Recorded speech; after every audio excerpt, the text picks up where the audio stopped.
Rama Rama Rama Ram Rama Rama Rama Ram Rama Rama Rama Ram Rama Rama Rama Ram Rama Rama Rama Ram Rama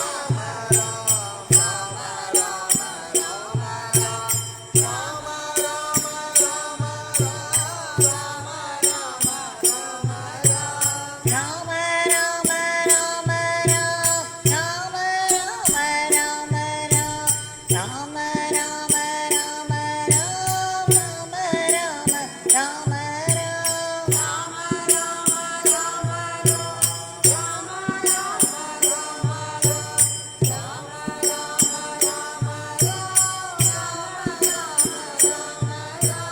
Yogi Ramsuratkumar, Yogi Ramsuratkumar, Yogi Ramsuratkumar, Jaya Guru Raya. Yogi Ramsuratkumar, Yogi Ramsuratkumar, Yogi Ramsuratkumar, Jaya Guru Raya. Yogi Ramsuratkumar, Yogi Ramsuratkumar, Yogi Ramsuratkumar, Jaya Guru Raya. Yogi Ramsuratkumar, Yogi Ramsuratkumar, Yogi Ramsuratkumar, Jaya Guru Raya.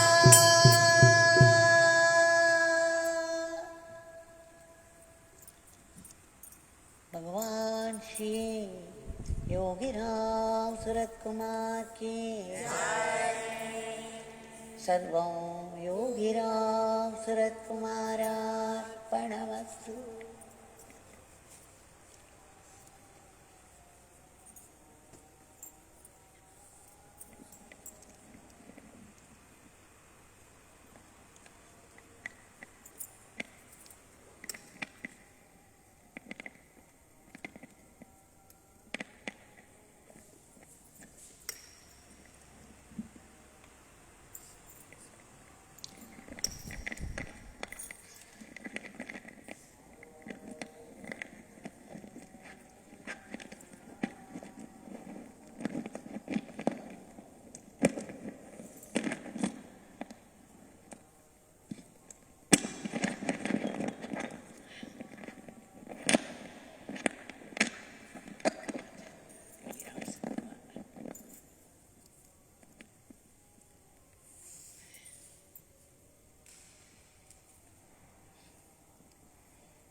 With deep gratitude, we have submitted our Divyanama Sankirtanam at His lotus feet,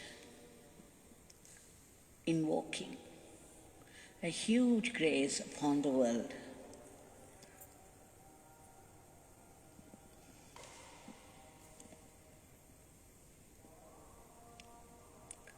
Bhagwan has given us a new paradigm. One Leela a day will keep the Maya away.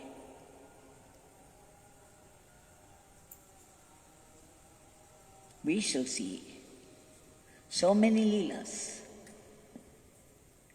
and bury the Maya alive or dead. It would never again rear its head and throw us into confusion. All that we have to do is remember His assurances and the Nama, the treasured name meant for liberation from the tyranny of our egos.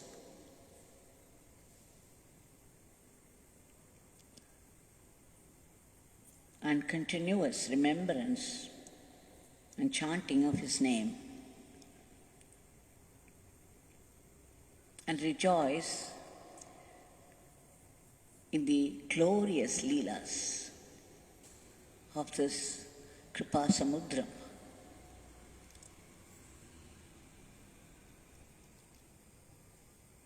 Today, we shall see a few Leelas of Bhagwan where the devotees experience his extraordinary grace.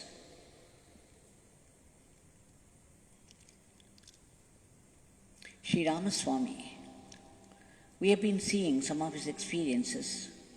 He has quite a few interesting and inspiring Leelas. He worked for many years in Bombay and then came down to the south in 1976. He took up a job. Now before he took up a job in Pondicherry, 1977, he was called, when he visited Bhagwan, Bhagwan gave him the title Ganga. So he is well known as Ganga Ramaswamy among the devotees.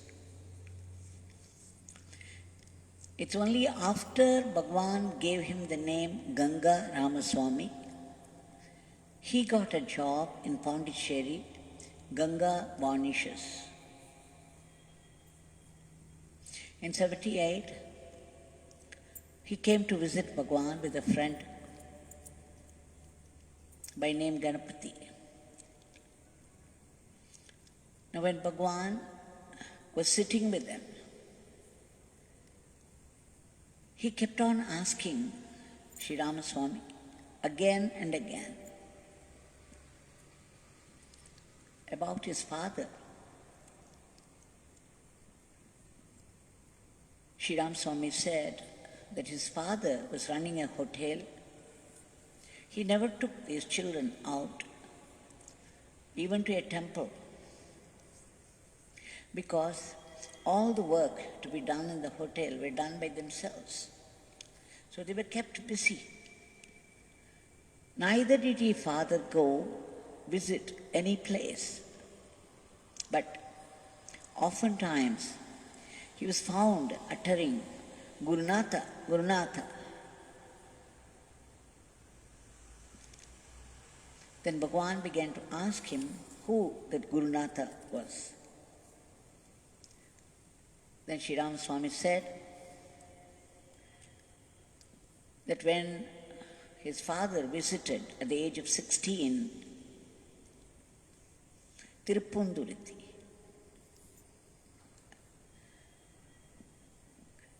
there he was met by an old man who took him along and initiated him in the tradition of Narayana Tirtha.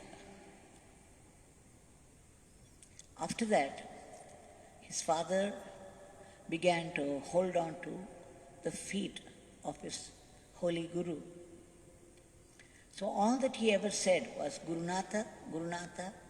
He began to live for his Gurunatha. He began to dedicate everything to him.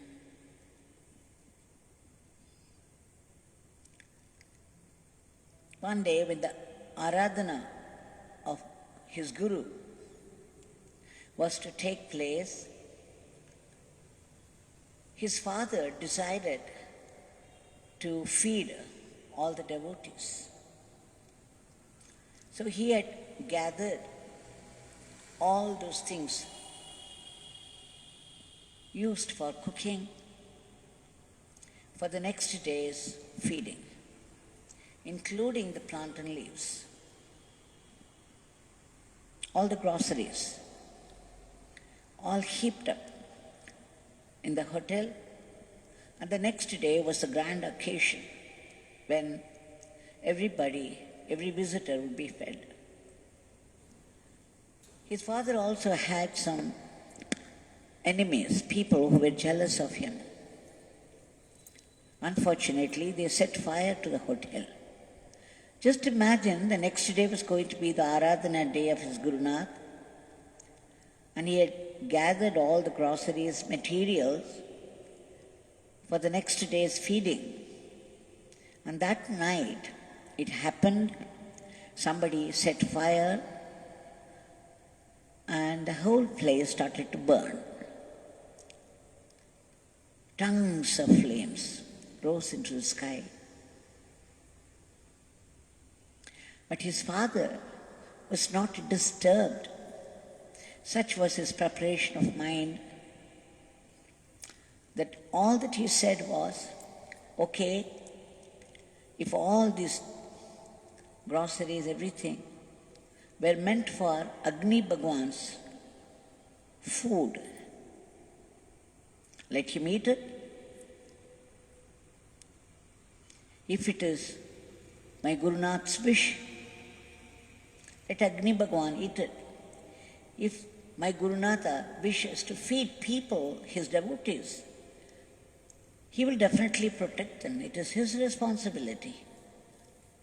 Whatever he wishes is all right. Either way, it's meant for him. He sounds like a saint. What surrender? Can we ever think of such state of mind? They say the Emperor Nero was playing on the violin, the fiddle, when Rome was burning. That's a different thing altogether. Here was a disciple soaked in the devotion to his Gurunath. He left everything. Everything that happens is okay. It's all Gurunatha's grace, Gurunatha's will. Whatever he does is okay. We have to pray to Bhagwan for this state of mind. Now the next day, when people visited, they found that only those groceries, even the plantain leaves, were not burnt at all. The rest were burnt, but all these were saved.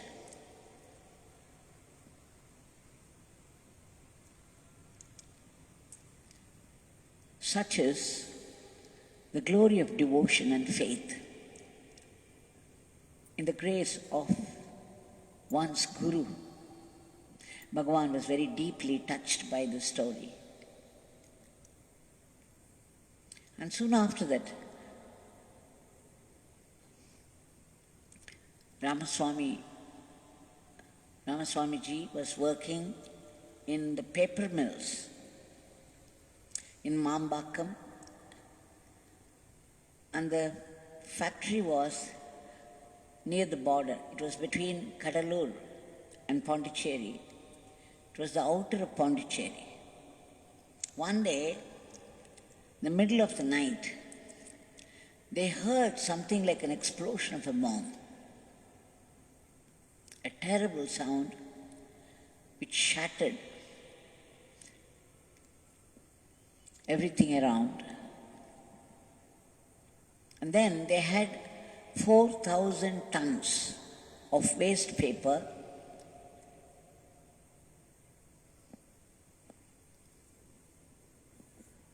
accumulated in one place, and they started burning uncontrollably. Now it was the middle of the night, and it was outer Pondicherry, Mambakam. There was no way these people could approach the fire department. And so all that Ramaswami could do at that time was just spread a towel and prostrated towards the direction of Thiruvanamalai, calling out to Yogi Ramsuratkumar, Yogi Ramsuratkumar, please take care. I can't find any way to contain this fire. You have to save us. And he fell down in full prostration, his entire length.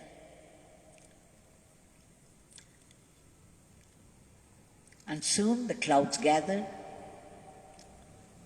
Out of nowhere, the clouds gathered, and there was heavy rain only there, only in Mambaka, where the factory was situated. And soon the fire was put out, to the delight and relief of all those people.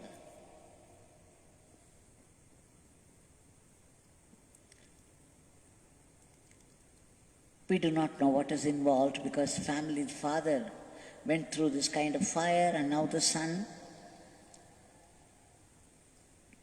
The next day or the day after, Sri Ramaswamy visited Bhagwan. Bhagwan made him sit there, and he started to walk up and down, up and down, up and down restlessly.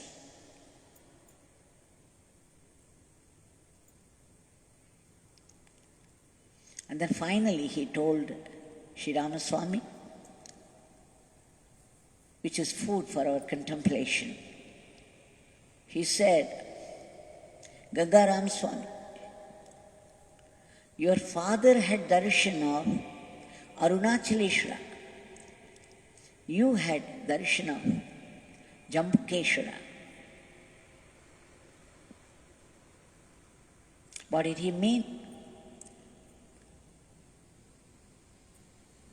Jnanis, like Bhagwan, they could see only Arunachaleshwara in the fire that burnt down the hotel,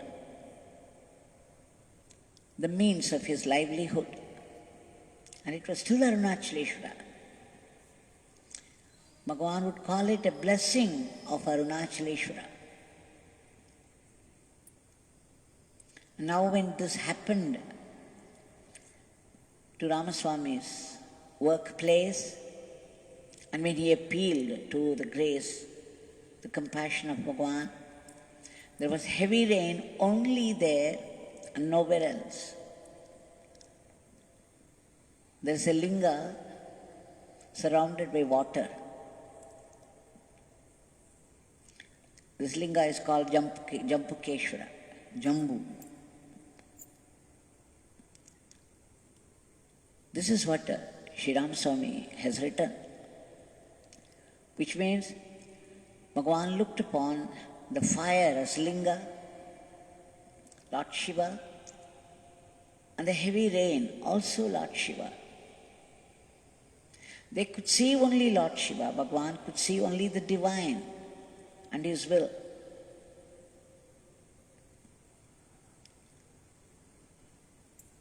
This is what we have to learn. Of course, it's a high state, and before that we have to fall down several times and get up with great struggle. But then, his blessings are there. Let us learn to see every adversity as a blessing from the divine.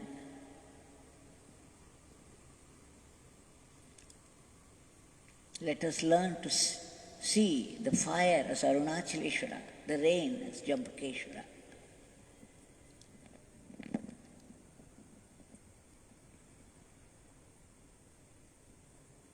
Otherwise, we would be highly disturbed and fall into depression, and you know what follows after that.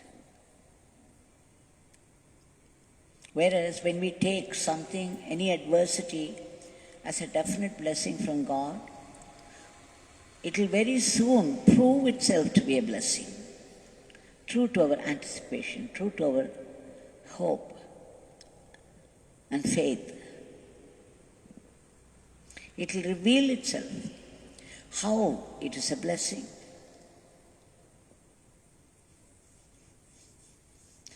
Now, let us shift to another scene. Srimati Pankajam Das, who sings so beautifully, who delighted Bhagwan by her singing. She met him only in 1975 for the first time. After that, she began to visit him every 3 months or 6 months. It's only in 1980, when she visited Bhagwan, it suddenly struck her that she could stay on because every time she visited him, she would return the same day. But this time, somehow, it struck her that next time when she came here, she should stay on for at least 3 days, 2 days, 3 days. So the next time she came with a luggage, a bag and all, but she had no idea where she would stay. She came straight to Bhagwan, and Bhagwan saw her with the luggage and inquired. When she replied she wanted to stay for 2 or 3 days, Bhagwan asked her, "Where would you stay?" Of course, she didn't know what to say. Then Bhagwan himself said, "Okay, you go to Ramanashram." And of course, that day, Bhagwan kept her till 7:30. It was only after 7:30 in the evening that she went to Ramanashram. Bhagwan arranged everything for her. He called a cycle rickshawala, paid ₹5, and instructed him to take her safely to Ramanashram. And then he told her, "There is Mr. Mani there. He will make all the arrangements for you.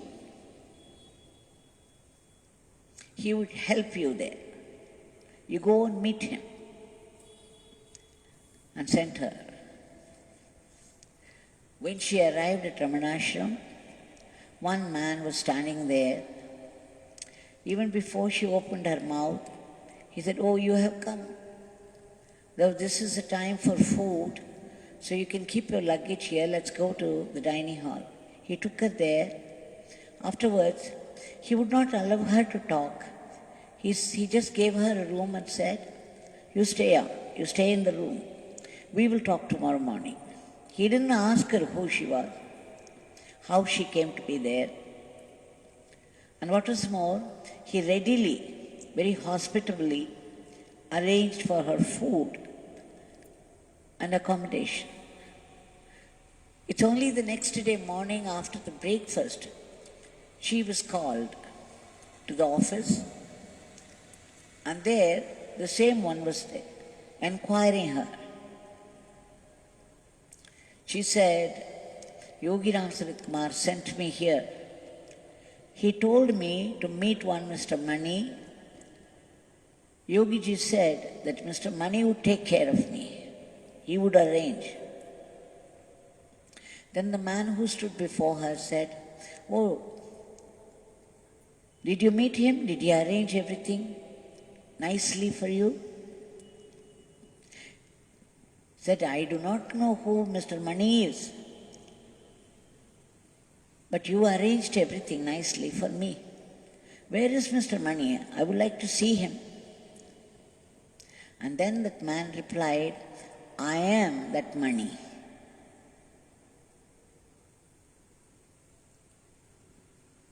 What a delightful Leela. So here we see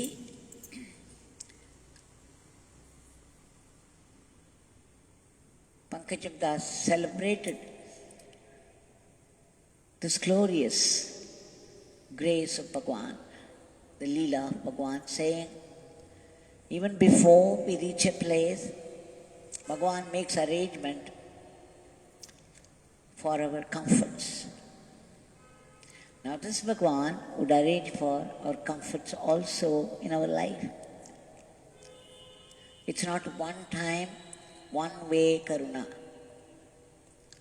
It's for all times, all through our life.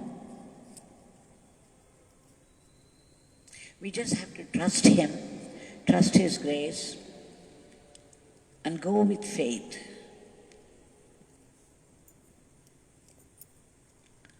She recalls another incident. Her son at one time was staying in Rishikesh. She had given him a photograph of Bhagwan. He had kept it in his room. He became friends with one retired electrical engineer who was also staying there with his wife, that is in Rishikesh. Once when this retired electrical engineer visited her son's room, he saw the picture of Bhagwan, Yogi Ramsuratkumar. He exclaimed excitedly, "Oh, Yogiji is here. Oh, wonderful. How is that?" And then he narrated his experience to Pankajam Das' son. He said, at one time, he was smoking all that time. A chain smoker, a helpless chain smoker, was bent upon spoiling his health. At one point, his lungs suffered so much because of this smoking. The doctor gave a warning, a wake-up call. Look, you have to stop smoking.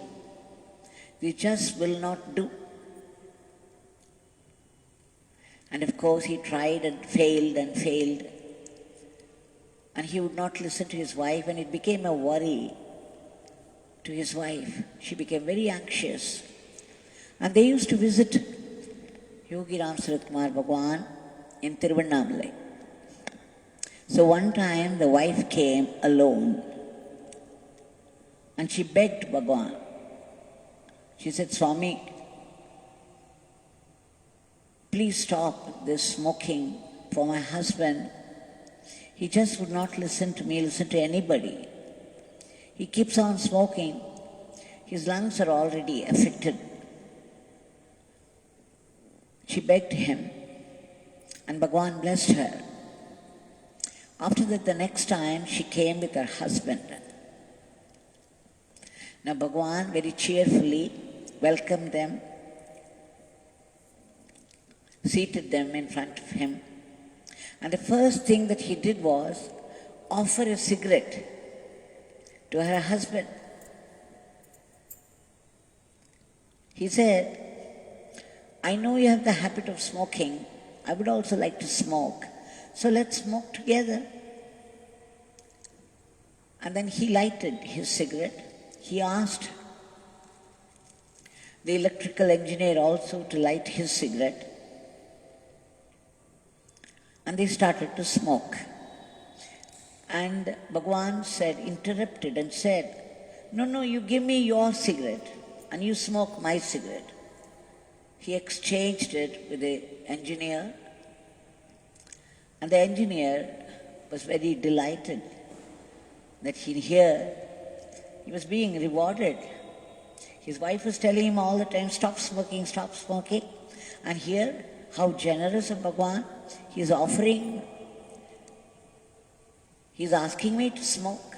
And what's more, now he's offering his own cigarette. How wonderful. He must have looked at his wife also in a certain way. You see what Swami is doing, he's approving. And then he took the cigarette from Bhagwan's hand and started to smoke. And what happened? He felt such bitterness in the mouth. Within seconds, he was unable to smoke the cigarette. It left such a bad taste in the mouth. And he expressed it. He said to Swami, Swami, I'm not able to smoke this. Then Bhagwan very generously said, okay, that is my cigarette. I lighted it. You light your own cigarette and smoke. Very generous offer.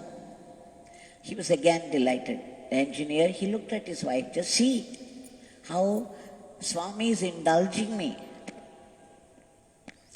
And then he lighted, he took out his cigarette, the usual one, and lighted it and started smoking.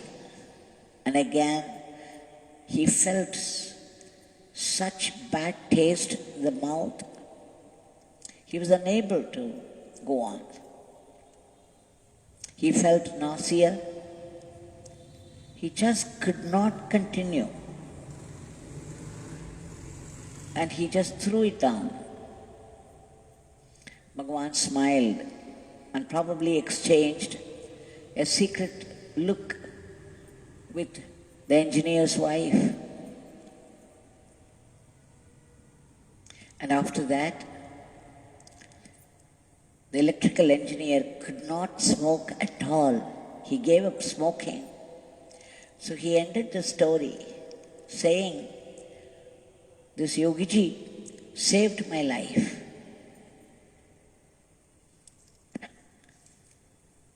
He made me drop this habit and saved my life. See how the grace works.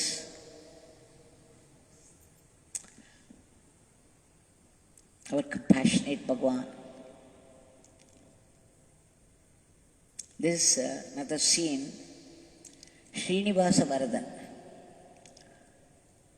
He used to go to Thiruvanamalai, Arunachaleshwara temple every day morning. And then after Tirupalli Ezhuchi, an invocation song to wake up the sleeping God. God never sleeps. All this Tirupavai, Tiruvambavai, Tirupalli Ezhuchi, the wake-up songs are meant for ourselves.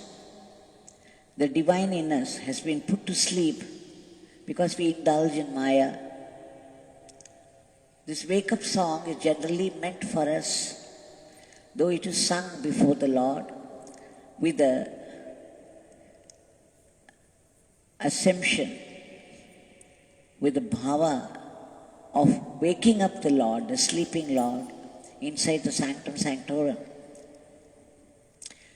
So after he finished that, and the Shiva Purana, he came out and Bhagwan was as usual sitting there, the Sambandha Vinayak shrine. People were coming and prostrating before him. Srinivasa Varadan also went and prostrated. It was his habit to hold on to his feet. He would embrace the feet tight and not let go until Bhagwan patted him loudly on the back. Bhagwan would say, enough, enough, get up.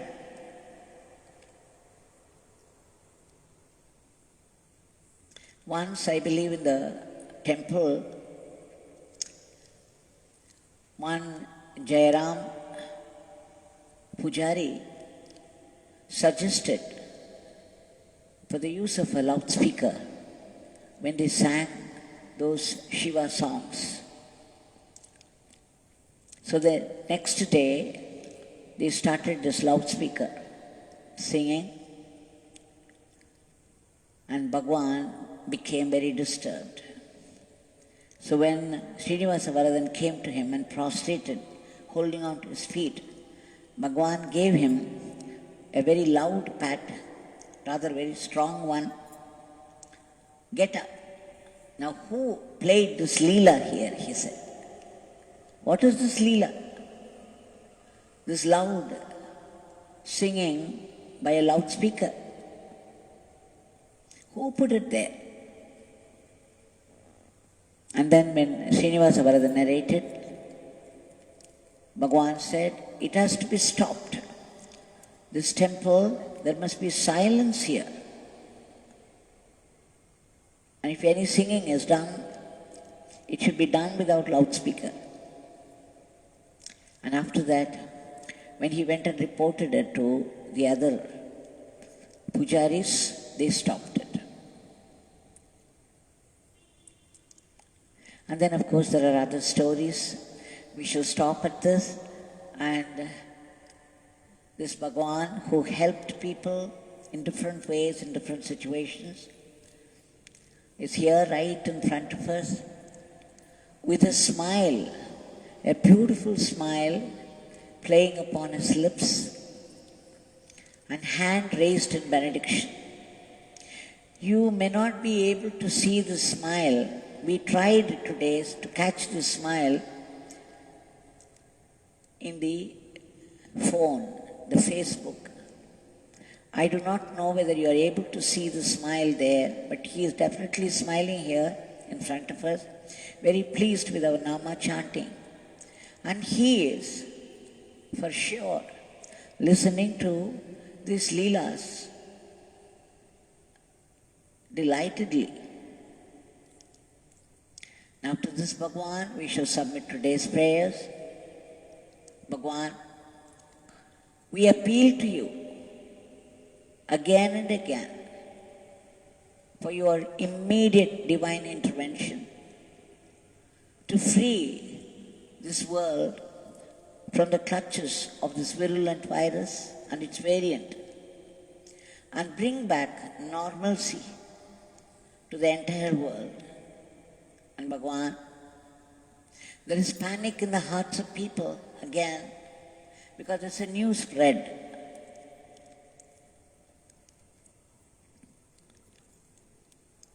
Please uproot this panic from the hearts of people and arrest the spread of the disease. And please enter this vaccine. The vaccination drive is vigorously on. You have to enter this medicine and make it work. It should kill the virus instantly.